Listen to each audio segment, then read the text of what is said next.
Hi, everyone. Welcome to Biology 1105. My name is Roz, and I'm your instructor this fall. Who am I? I'm a professor in the biology department at Carleton. I've lived in Ottawa for 5 years now. I have a lab at Carleton where I mostly study birds and the behavior of birds. I also have a daughter who's 5 years old, and she's really getting into biology and capturing animals. Um, she loves dinosaurs.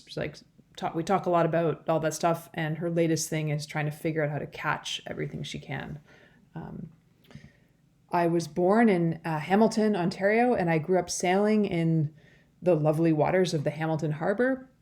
When I went to university, I chose to study biology because I had always been fascinated by evolution. And after I did my undergraduate degree, I went on to do a master's and PhD where I studied peacocks and their courtship displays and how they attract their mates.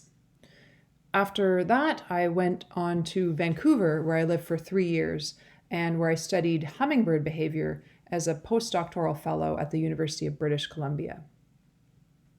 From there, I came back to Ontario and I settled in Ottawa with my family, and I really, really like it here, except for the ragweed. I can do without that. In my lab now, my students and I are particularly interested in behavior and how behaviors evolve and how they work. And so some of the questions that we study in my lab are things like what makes some birds so incredibly agile, so maneuverable in flight? We're also interested in social behavior. So we study questions like how are animal societies influenced by the structure of their social networks? I think behavior is fascinating, but I also think it's important. For example, um, bird collisions with buildings and man made obstacles is a major source of mortality for wild birds. Well, one of the ways we can prevent these deaths from happening is if we understand the natural processes, the natural sensory cues that birds normally use to avoid collisions. So, can we learn from those strategies to kind of create better warning signals to prevent these collisions? At the same time, we as a society can learn from animal behaviors that have been honed over millions of years of evolution to perform abilities that we would like to create in technology. So, birds are capable of flying in complex dynamic environments. Watch a flock of pigeons and see the way they can coordinate with each other while moving quickly on the wing. That's something that we can't yet do, or engineers can't yet create in drones. And so, evolution has created really remarkable abilities, and we can learn from that. To be able to solve these problems, we need statistical literacy. This image shows an example of the kinds of tools we use in my lab to record animal behavior. We use tools like multiple video cameras that record from multiple angles and give us three-dimensional information about where the animal went. And we often get very large data sets. We can have easily thousands, but often millions of data points from a single bird in one of our studies. And so, one of the lessons that I hope you'll learn in this course is that having a lot of data is a very powerful tool, but only if your experiment is designed well, and only if you have the statistical literacy to be able to ask and answer these questions with these really big data sets. As a little side note, if this interests you, I'm looking for graduate students to join my lab in the future. So this could be you. Don't hesitate to come and talk with me, whether it's during our Zoom meetings or on Discord, or hopefully meeting in person on campus at some point soon. We have 5 awesome TAs in Biology 1105, and you'll meet them for the first time when we have our Zoom meeting on Thursday, September 9. Andrew, Ilias, Courtney, Aaron, and Caitlin. They're all graduate students in biology at Carleton who are all doing amazing research on a range of topics. And so we're very lucky to have this group. Several of them have TA'd this course before. Some of them have taken this course before as a student at Carleton. And so don't hesitate to ask them, to use them as resources for understanding where do you learn this thing, or how should you approach this aspect of first year university. TAs are experts there. Okay, so what is this course? What are the goals of this course? Well, Biology 1105 is about introducing you to how data gets used in biology, and also how you can think critically whenever you see data reported, or whenever you're using data yourself, or whether you're reading scientific studies. There are learning goals for the course that are laid out in the course outline. Very briefly, they are understanding how research questions can be used to generate testable hypotheses, applying basic principles of experimental design, learning how to evaluate the quality of data and whether it's relevant to a research question, interpreting graphs and data visualizations, developing the ability to think critically about evidence, and practicing working in teams.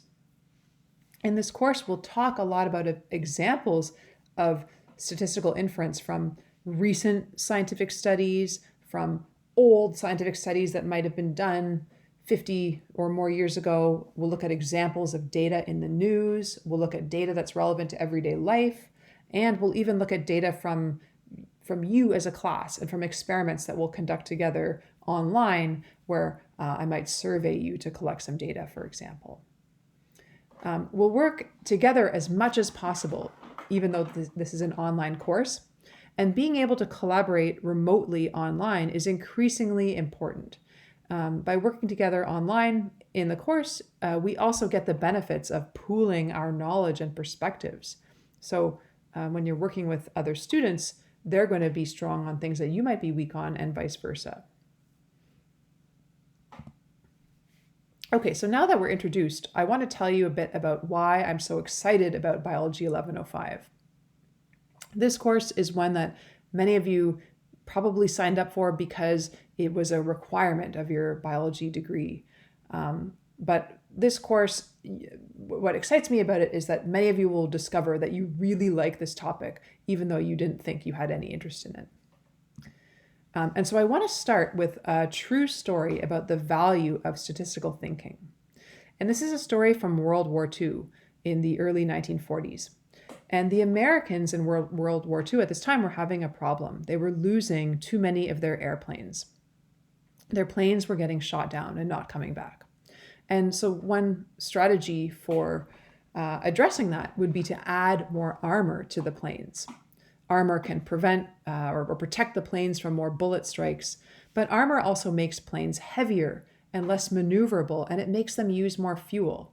Too much armor would be too heavy, but too little is too dangerous. So what is the right amount of armor to add? Well, the Americans had a secret group called the Statistical Research Group in New York, and they brought in a young mathematician from Hungary named Abraham Wald to address this problem. And they showed Wald some data, and this is a visualization that shows you bullet strikes that actually were noted on a whole bunch of different airplanes, American planes that had successfully come back to the hangar. So this kind of shows the distribution, where on these planes that made it back, where were they getting hit? So they showed Abraham Wald some data. And they also showed him tables and tables of data, like the table you see here. And they wanted him to calculate exactly how much armor they should add to the airplanes. What would be the optimum amount? Wald looked at the data and he gave them an answer to a different question. Not how much armor, but where the extra armor should go. And so this was some of the data that he based his idea on. The table here shows you the average number of bullet holes per square foot on different body parts of the plane based on the planes that had successfully returned to the Americans' hangars, the planes that had made it back. So think for a minute, based on this data table, what would your advice be on where on the planes should more armor be added? Okay, so think about that. Write down your answer. When we meet on Zoom on September 9, we'll come back to this. We'll talk about this. The interesting thing was that Wald made some recommendations. He answered this question, even though he wasn't asked it, where to put the armor. And his recommendations were used for decades. And it goes to show that war is not just about who's braver, but it can also come down to these very data-driven, statistical decisions. Who can achieve 5% fewer planes being shot down, or use a little bit less fuel, or feed their soldiers at less cost. So data and statistics are crucial to solving those problems. Okay, zooming ahead to the 2010s, this is the cover of The Economist magazine from 2017, where the magazine declared that data is the world's most valuable resource. It's no longer oil. And why? Because whole industries now are based on solving problems with data. And in biology, I can tell you that every job I've gotten, it was data and quantitative skills that gave me the edge for that opportunity. So how are data being used now? Why are they so valuable? Well, you, I'm sure, know that websites and apps are collecting data on your behavior constantly. And people working at businesses and companies are using those data to figure out how to advertise to you and all of us more effectively. Companies buy data from other companies, and they get all kinds of details of your job history, what you click on, what you read, what you talk about online. And all of that information is meaningless without someone to analyze it and make sense of it using the logic of science. So data and statistics are hugely important for answering questions in industry today. That's not the only reason. I have a long list of reasons why data are so important. It's also really important for your health. We are bombarded with a lot of information about what you should and should not do to be healthy. This is an example from the 1950s of Tobacco Institute advertising. And maybe if people in the 1950s were more scientifically literate, they might have been more skeptical of dubious advertising like this. The past year and a half, we've really been bombarded with all kinds of information in the media about health. And in fact, many of us have become armchair epidemiologists. So COVID has been a huge example of how decisions about data are so important to so many things in society. There are more subtle, maybe more personal decisions where information can be complex. This slide, I'm going to show you in sequence 2 news reports on 2 scientific studies that came out within a couple of years of each other. This first CNN report is about a paper in a prestigious medical journal that showed that being a little bit overweight is bad for you. And just within a couple of years, here's another paper published in a prestigious medical journal showing that being a little bit overweight makes you live longer. So which is it? These are both real scientific studies published in good journals. How do we know which one of these 2 to believe? Well, one of the goals of this course is to help you to learn how to read those kinds of studies yourself and sort this kind of thing out. Data are also important for the state of our democracy. Evidence is a crucial part of participating in democracy and holding governments and other powerful institutions to be accountable. We have, of course, lots of examples from the past few years of powerful leaders who have very strange backgrounds in data. And we're facing a lot of other challenges now, and will be for decades, where data really, really matters. Climate change and the loss of biodiversity, the loss of species, is a huge one. So anyone who wants to change how people behave or change how things work needs to use data to solve those problems. And today, more than any other time in history, we have the power to do that. You all have computers that are capable of analyzing data sets with millions of data points. And we have access to free open source software that can analyze data, and that's incredibly empowering. So if you have the foundations of how to interpret evidence, which this course will introduce you to, you can begin to use data to kind of answer the questions that you want to answer. Whether or not you go on to a career in science, I guarantee that at some point you're going to have to work with data or make sense of someone else's data. I want to show you this message that I received from a former student. I worked with Hannah at the University of British Columbia, where she was an undergraduate student. And she says that she was super intimidated by stats at first and intimidated by coding, but she was so happy that we worked on things like that. And I introduced R to Hannah and some of the other undergrads in our lab. And she went on to graduate from UBC, and she did a master's degree, and then she went on and became an environmental consultant. So she's working for a consulting company, traveling around to these amazing places in Canada, surveying the wildlife there. And she spends about half of her time doing fieldwork and the other half analyzing data back on her computer to understand what these organisms are doing in these different places that she's responsible for monitoring. So she's gotten a lot of opportunities in her career that came from getting over that fear of being intimidated by stats and coding. And she now loves running those kinds of projects. Okay, so because it's 2021, I have to say, why is this course online? This is the second year that Biology 1105 is run online. Normally, it would be running in person.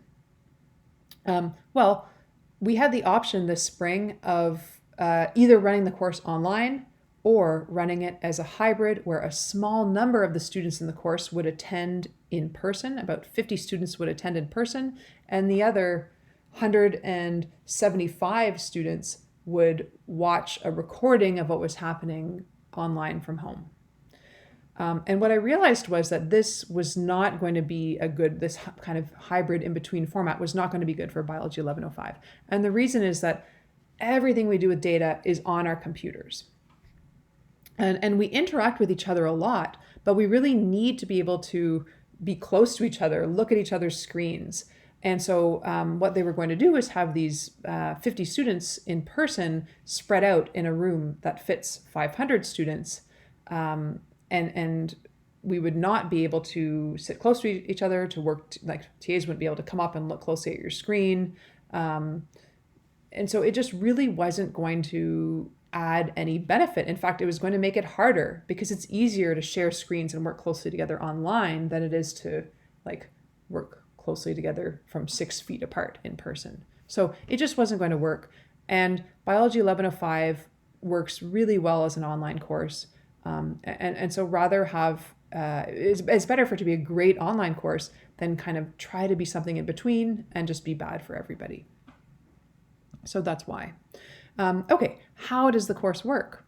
Well, if you haven't already, the course outline is on Brightspace, so please read that. You'll see in the course outline a schedule of kind of major due dates as well as the lecture topics, so you can enter those into your calendars now. The final exam is not scheduled, but that's because the university schedules those kind of later in the term. We don't get to pick that date and time. They just tell us when it's going to be. Check Brightspace frequently for announcements. That's where I'll post kind of general announcements. The link to the lecture video playlist, the Zoom meeting playlist. I'm going to record the Thursday Zoom meetings and I'll post the videos on a playlist of those videos as well. You'll get homework on Brightspace. Most weeks there's one homework assignment due on Thursday with a few exceptions, and those assignments will be posted. I'll post the solutions to the homework after they're due on Brightspace. Basically, Brightspace is your touchstone for everything in this course. There's no textbook for this course. Occasionally you may need to read something to do a homework assignment, and all of the kind of links or any PDFs or reading materials will be all posted on Brightspace. So you don't have to buy anything for this course. The course outline also provides an evaluation scheme. So this is how your overall grade in the course is going to be broken down. And the outline also discusses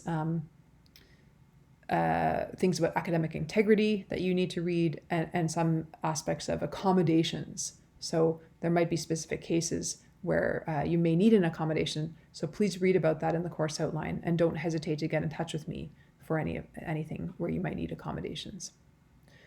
Because the course is online, the midterms the retests, which are like a group midterm thing, and the final exam, those all take place online. So you'll write those from home or really from wherever you want, wherever you can have an internet connection. And they happen at a specific time, and they're open book. And we'll talk more about how those work as we get closer to that time. Also, on this Thursday on Zoom, bring your questions about the course outline. So Thursday, September 9, that's a great place to ask questions about things in the course outline. Okay, something important about this course. The deadlines are final. There are no makeup tests. If you miss a test, your grade is going to be prorated toward the other test and the final exam. So you don't, there's no kind of, oh, you can schedule another test on a different day. If you miss the scheduled time, you've missed your chance to write that test. Late homework is not accepted. So the homework is usually due on Thursdays right before Zoom. And then in that Zoom meeting, we take up the homework and I post the answers. So you can't hand in the homework like the next day or a few hours late because we've already provided the answers to everyone. So we don't accept late submissions, but for every student in the course, your lowest 3 homework assignments will be dropped. So your grade will be based on your best 8 out of the 11 homework assignments. And the homework assignments are a really important part of building up practice in this course. And so I really encourage you to do all of them, even though your lowest 3 are dropped, which is still good. Still drop them. You don't have to be missed ones. If you submit all 11 homework assignments on time, I will give you a 1% bonus on your final overall grade in the course. So that's a very good bonus to strive for. One other hint I should mention is that students who miss the midterms miss out on a lot of good practice. So even though if you do miss a midterm, it doesn't matter the reason, I'll prorate your grade to the other test and the final exam. But if you can make it and write the midterm, I really encourage you to do that because the practice is really, really valuable. Okay, a reminder here to read the section on academic integrity in the course outline, and it includes links to Carleton's official policies on academic integrity online. Some kind of ways that this pertains to our course. I really encourage you to work together on the homework assignments. You can meet other people. If you're a first year student, you might not know anyone yet. You can meet other people in the course on our Discord server. You can connect with other people in the chat on Zoom. I'd encourage you, if you want to set up groups on other platforms beyond Discord, that's great. You're welcome to work together on the homework. You need to submit, for most of the homework assignments, you still need to submit your own submission in order to be graded. When you are working together, do your best to make teamwork fair and balanced. Share your questions and answers about the course. So if you have a question or if there's something you don't understand or something that's relevant to the content of the course, post it on our Discord server in one of the general channels. Other students probably have the same question and everybody benefits from seeing you ask it and getting the answer.